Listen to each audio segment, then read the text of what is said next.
In the summer of 2006, a classified assessment crossed the desk of a senior American Special Operations planning cell in Baghdad. The document was 7 pages. It was dry, bureaucratic, and catastrophically wrong. It recommended against expanding the British Special Forces footprint in the Iraqi capital. The reasoning was straightforward. The force was too small, 60 operators in total, against a city of 6 million people, and an insurgency that had metastasized into something the best military analysts in the world were struggling to map. They were too lightly equipped by American standards. No organic aviation, no battalion-strength QRF, no dedicated ISR platform of their own. And their operational tempo, the number of raids they could generate per week, was, the assessment concluded, insufficient to meaningfully impact Al-Qaeda in Iraq's command structure. Translation: they're too few, too careful, and too British.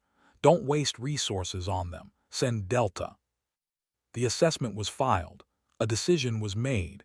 Resources were allocated elsewhere. 14 months later, that same planning cell was looking at a set of numbers that a senior CIA officer named Marcus Dunlap later described as the most operationally embarrassing document I have ever read. The numbers showed that the force the assessment had dismissed, 60 operators from 22 Special Air Service Regiment, operating as part of what would eventually be known publicly as Task Force Black, had, in those 14 months, conducted over 175 confirmed raids across Baghdad. They had dismantled 4 senior AQI command networks. They had removed, captured, or killed more than 350 high-value targets and mid-level network enablers. They had done this with 0 operators killed in direct assault operations, a casualty record so statistically improbable that the first American analyst to review it assumed the data was corrupted. Dunlap sat across from a British liaison officer he had known for 3 years and asked one question. "Hello?" The British officer looked at him for a moment. Then he said 3 words. "Selection, training, patience." Then he stood up, thanked Dunlap for the coffee, and left. What followed was a 6-month CIA analytical effort to understand what those 3 words actually meant. The resulting report, a 140-page classified assessment of British Special Forces doctrine, selection methodology, and operational culture, was, according to 3 former intelligence officials who have spoken about its existence without disclosing its contents, the document that forced the Pentagon to fundamentally reclassify what a special operations force was actually capable of. This is the story that assessment was based on. It is the story of a force that was dismissed, deployed anyway, and then did something that the most powerful military apparatus in human history found almost impossible to explain. It starts, as it always does, in the mountains of Wales. The Brecon Beacons in January are not a place, they are a condition. The temperature routinely drops below -10 at elevation. The wind comes off the Irish Sea at speeds that make speech nearly impossible and navigation by map almost as hard. The bogs, peat wetlands that cover the higher ground, can swallow a man to his thigh without warning. The paths marked on OS maps bear almost no relationship to the ground that exists in practice. And the visibility, in the low cloud and freezing fog that settle over the range for weeks at a time, regularly drops to the distance of an outstretched arm.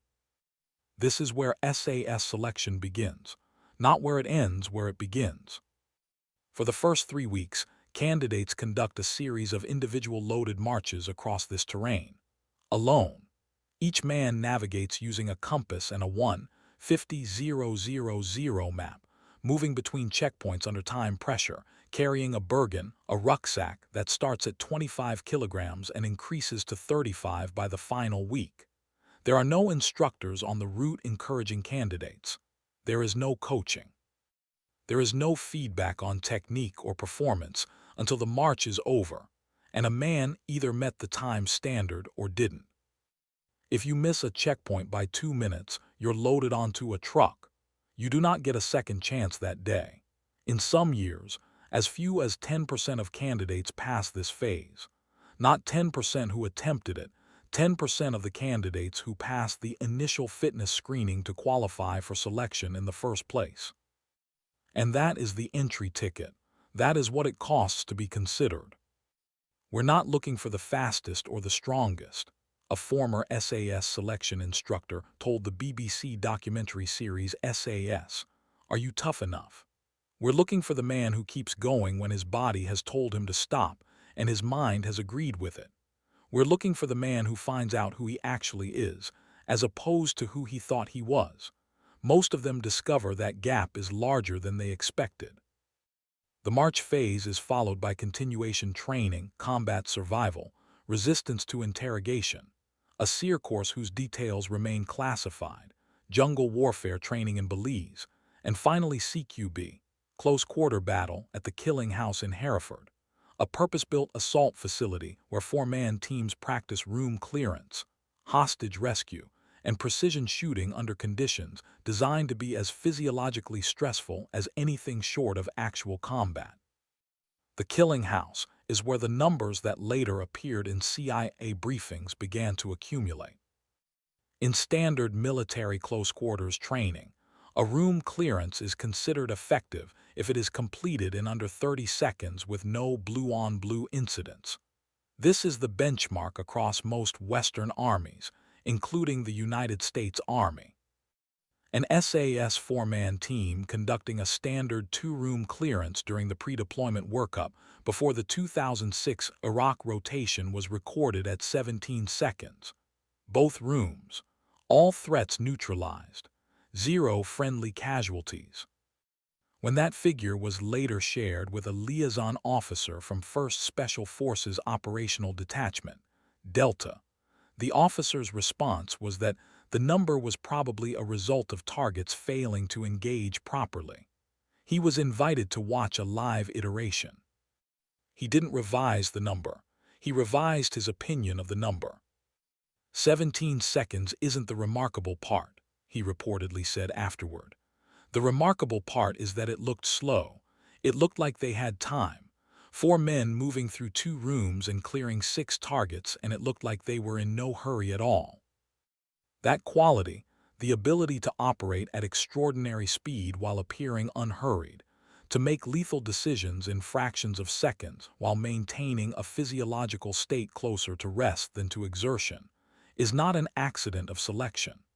It is the product of a training architecture that is now estimated to produce, at full cost including the selection pipeline and continuation training, somewhere between 200 and 250 hours of supervised live fire work per operator per year. The American equivalent across most Tier 2 Special Operations units is between 60 and 80 hours. For the SAS, live fire is not a training event. It is a way of existing. And in the summer of 2003, when the Iraq War transitioned from conventional conflict to something far more dangerous and far less legible, 60 men who existed that way boarded aircraft and flew to Baghdad. Iraq in 2003 was not a war anymore. It was a system. Al-Qaeda in Iraq under Abu Musab al-Zarqawi had built a networked command structure that was genuinely unprecedented in its adaptability.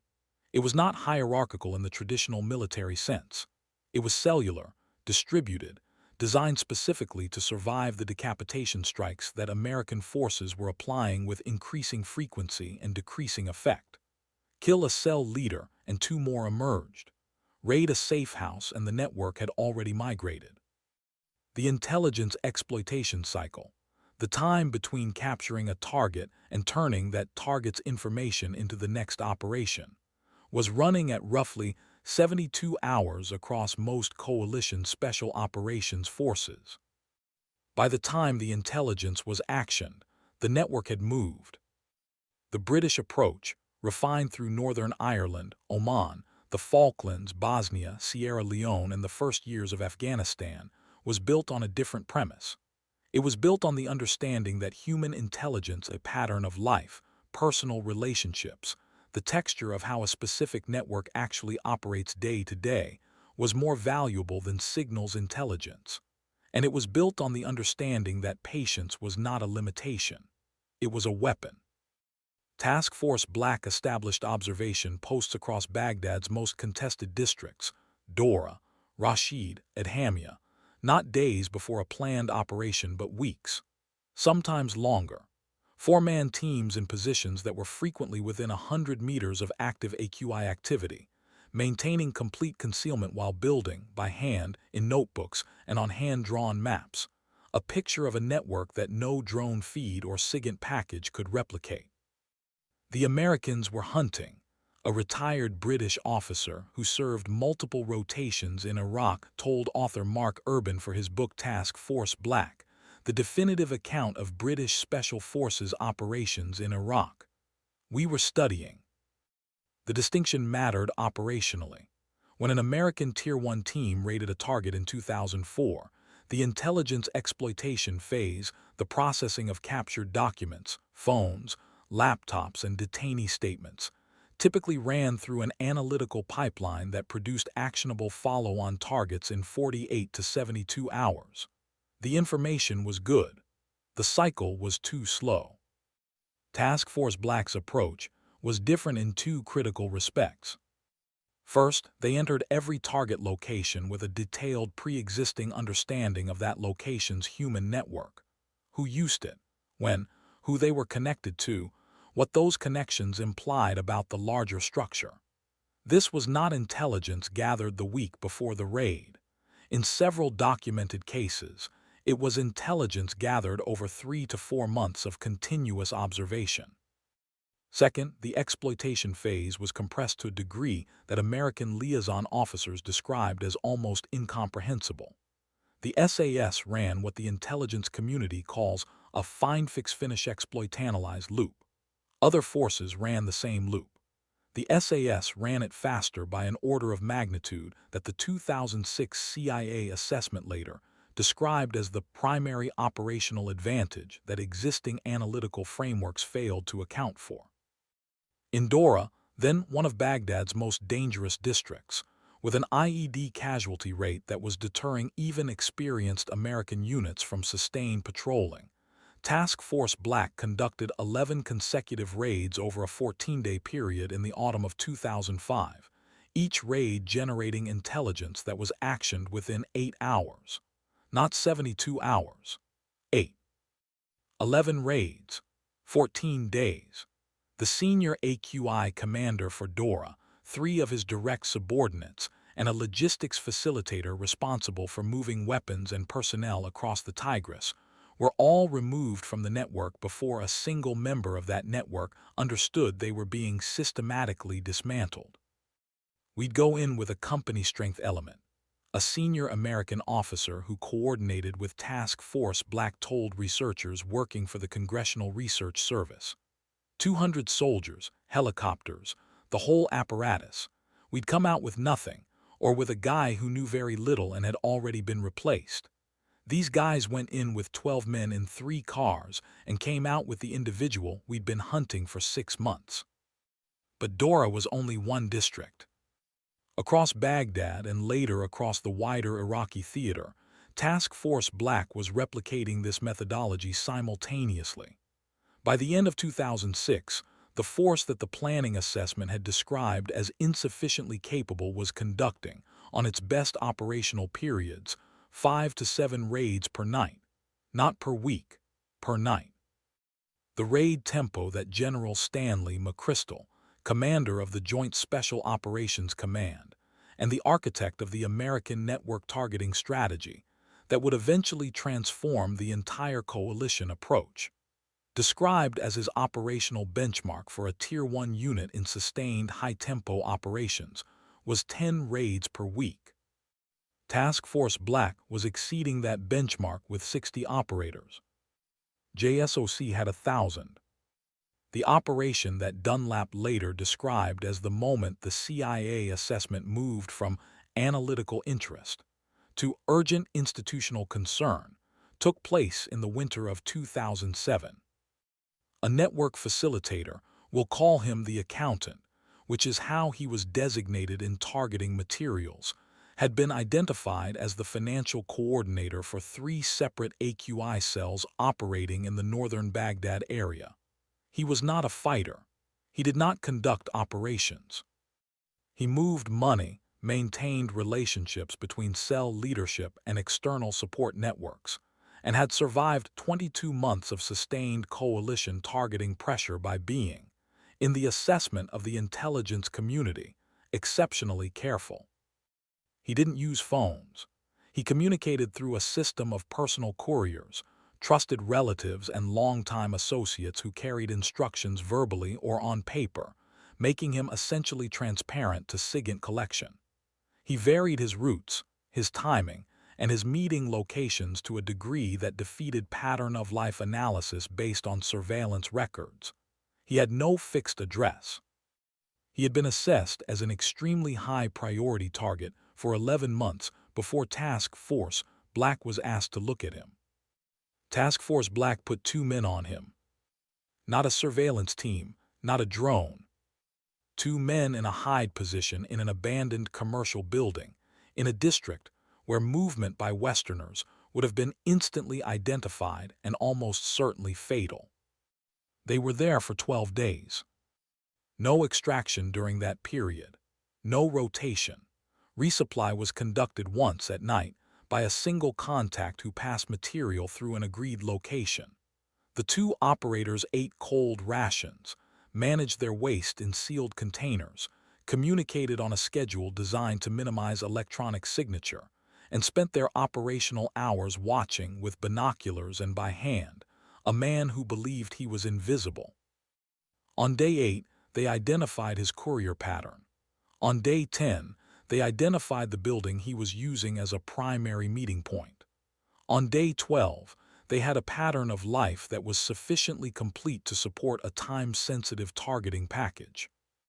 The raid went in 4 hours after the observation post transmitted its final update.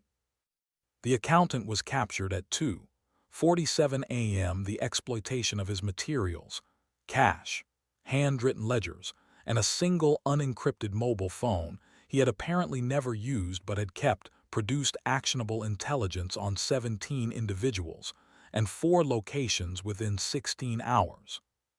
3 of those individuals were raided within 48 hours.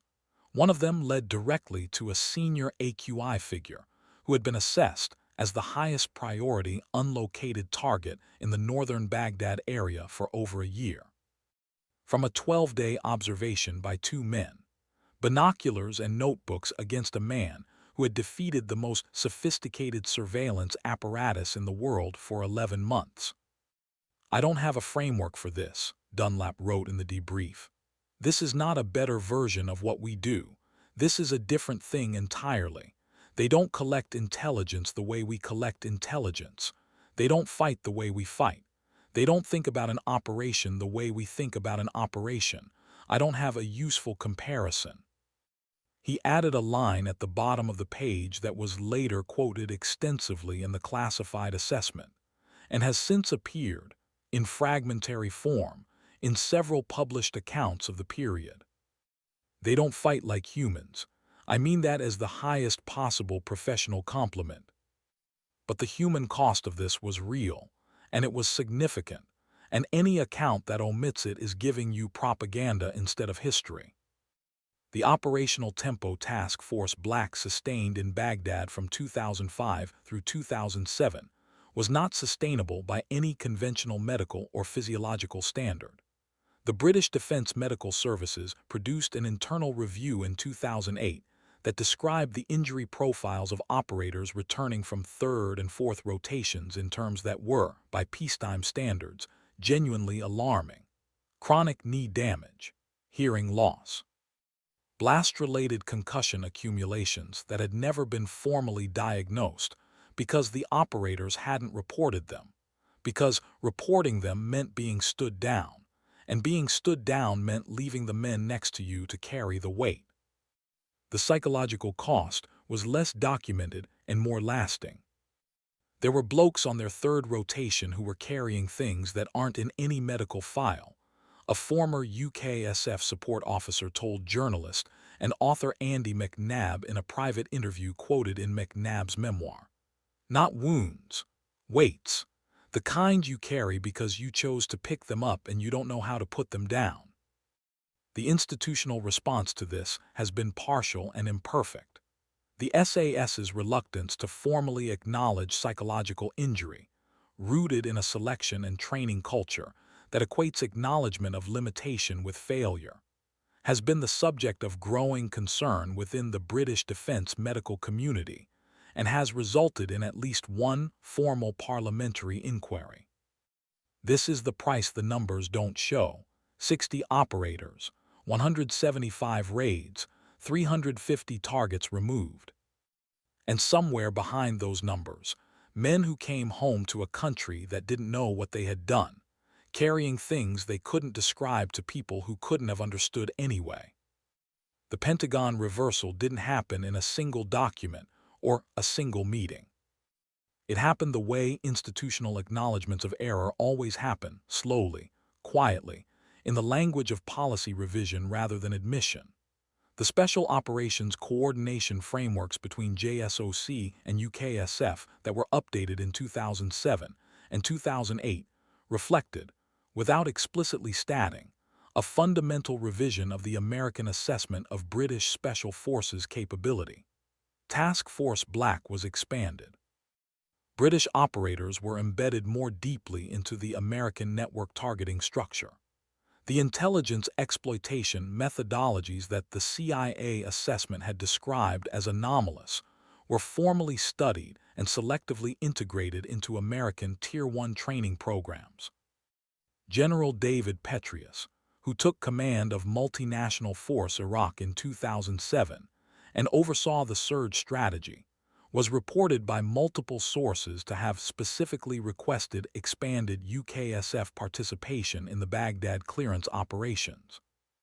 The coordination between Petraeus's headquarters and Brigadier Graham Lamb, the senior British officer in Iraq who had worked to rebuild tribal and insurgent relationships as a complement to the Kinetic Campaign, was described by American officers who observed it as unlike any coalition coordination they had witnessed. The British don't think of special operations as a separate category from regular operations, a former American brigadier general told journalist Sean Naylor for his account of JSOC operations in the period. They think of it as a level of capability that the right individual develops over time. That's a fundamentally different institutional philosophy, and it produces fundamentally different results. The roots of those results go back further than Iraq. In 1941, a lieutenant named David Sterling was recovering from a parachute accident at a Cairo military hospital when he drafted a memo, without authorization, to a commander he had no direct access to, proposing a small, deep penetration raiding force that would operate behind enemy lines in North Africa without logistical support, without large unit backup, and without the tactical doctrines that governed conventional warfare. He was told the idea was unworkable.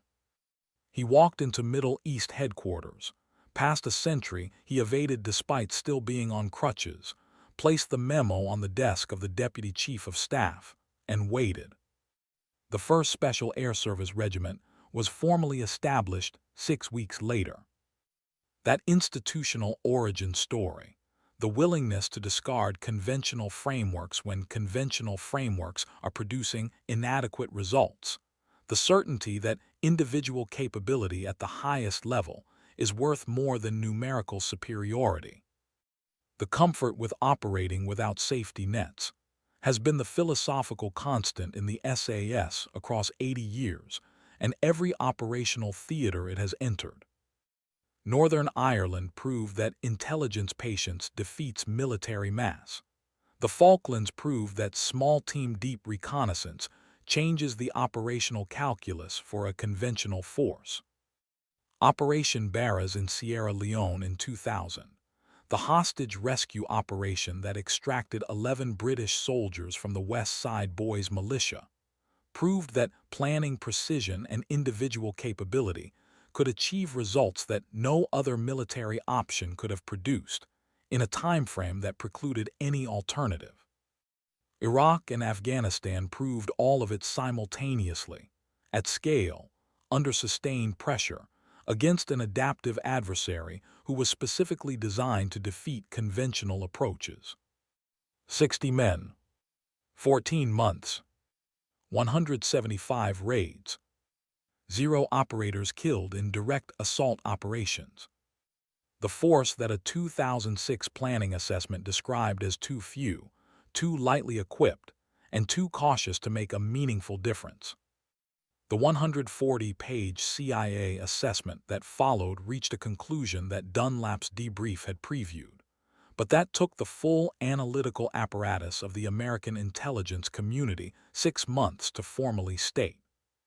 The conclusion was precise and devastating in its simplicity. The British SAS does not represent a better version of existing Tier 1 special operations capability. It represents a fundamentally different category of military instrument. The comparative framework used to assess coalition special operations effectiveness in the 2006 Planning Review was not incorrect in its application. It was incorrect in its premise. You cannot assess the SAS against American special operations standards. They are not optimizing for the same thing. The document recommended that coalition planning cells develop new evaluative frameworks for UKSF participation in future operations. It recommended closer intelligence integration at the exploitation phase. And it recommended, in language that a former official described as diplomatically careful but operationally explicit, that the assessment which had recommended against expanding the British footprint in Baghdad be considered a case study in how the most sophisticated military planning apparatus in the world could produce a conclusion that was not just wrong but wrong in a way that revealed the limits of its own methodology. "We measured you by our standards," Dunlap reportedly said to his British counterpart when the assessment was complete. The British officer waited. "We should have measured you by yours." There is a regiment based in Hereford, England. It does not recruit. People apply to attempt its selection process, and the vast majority of those people discover, in the cold and the rain and the bog of the Brecon Beacons, that there is a gap between who they thought they were and who they actually are. The ones who close that gap, who keep going when their body and their mind have reached an agreement about stopping, and then disregard that agreement, and then keep going after that, those are the ones who might eventually arrive, years later, in a room in Baghdad with binoculars and a notebook, watching a man who believes he is invisible, and being invisible themselves, for 12 days. Because patience isn't a limitation. It never was.